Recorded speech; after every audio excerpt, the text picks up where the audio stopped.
घुष्मेश्वर ज्योतिर्लिंग। घुष्मेश्वर दक्षिण में एक ब्राह्मण था, सुधर्म, और उसकी पत्नी सुदेहा।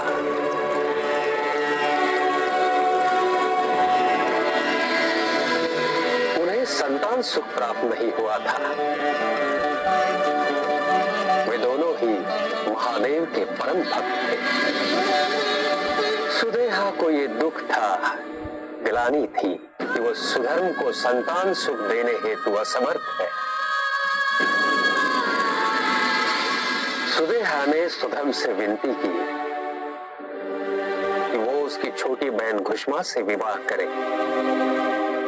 ताकि उन्हें संतान की प्राप्ति हो।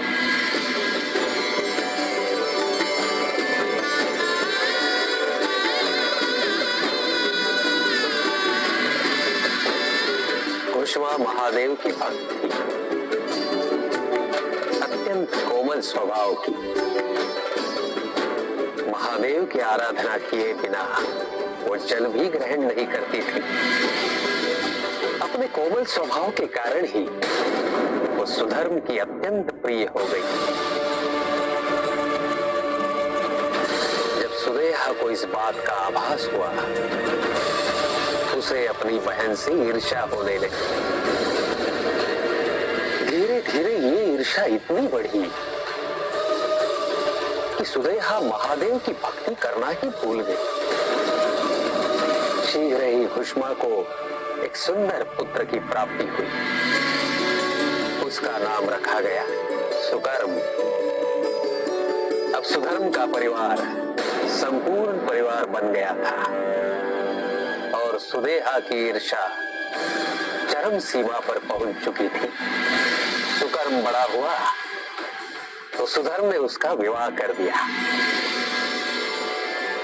जिस सुखी जीवन की कल्पना सुदेहा ने की थी, उसकी प्राप्ति उसे नहीं अपितु उसकी बहन और उसके पति को हो रही थी। पुत्र के विवाह उपरांत उन्हें सास और ससुर बनने का सौभाग्य भी प्राप्त हुआ, परंतु सुदेहा के लिए सुकर्म प्रतीक बन गया था उसके दुख का, उसका अधिकार छीन जाने का, उसकी महत्ता कम होने का। उसने सोचा यदि वो सुकर्म का ही अंत कर दे तो सुदेहा और घुष्मा के सुखों का भी अंत हो जाएगा। सुदेहा ने सुकर्म की हत्या कर दी और सुकर्म के मृत शरीर को उसी कुंड में प्रवाहित कर दिया जिसमें घुष्मा शिवलिंग का विसर्जन करती थी। इतनी पीड़ा सहकर भी घुष्मा की भक्ति में कोई अंतर नहीं आया।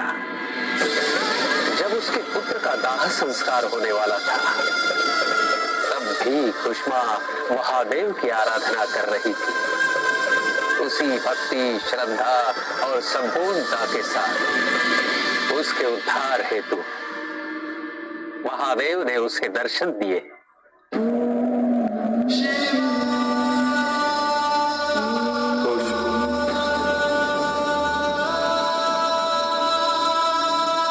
प्रभु, मैंने बहुत से भक्त देखे, किंतु तुम्हारे निस्वार्थ भक्ति, तुम्हारा समर्पण, और वो भी अपने पुत्र की मृत्यु के समय, क्या तुलनीय।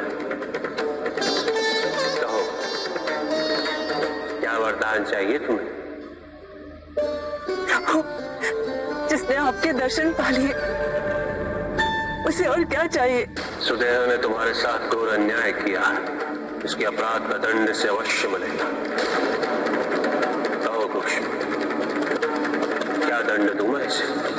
प्रभु, क्या प्रभु, मुझ जैसी दुष्टा को जीने का कोई अधिकार नहीं है। मुझे मृत्यु दंड दीजिए।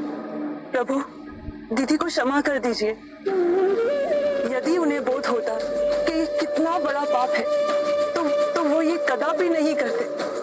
क्षमा करना अत्यंत कठिन होता है कुछ, और वो भी ऐसे अपराध की। किंतु जो मेरे सच्चे भक्त हैं, उनके हृदय में दया का कभी अभाव नहीं होता, क्योंकि उन्हें सदैव ये विश्वास होता कि मैं कभी उनके साथ अन्याय नहीं होने दूंगा। तुमने अपनी दया का प्रमाण देकर अपनी सच्ची भक्ति को सिद्ध किया, और मैं अपने सच्चे भक्तों की पीड़ा कभी सहन नहीं कर सकता। वो देखो खुश, कोई लौट के आया है।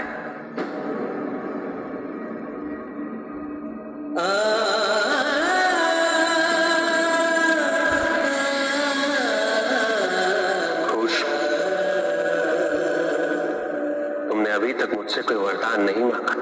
मेरी एक ही इच्छा है प्रभु, कि जैसे आपने मेरा दुख दूर कर दिया और जैसे मेरी बहन की ईर्ष्या को दूर कर दिया, वैसे ही इस संसार का सारा दुख दूर होता रहे प्रभु, सबको आपका मार्गदर्शन मिले।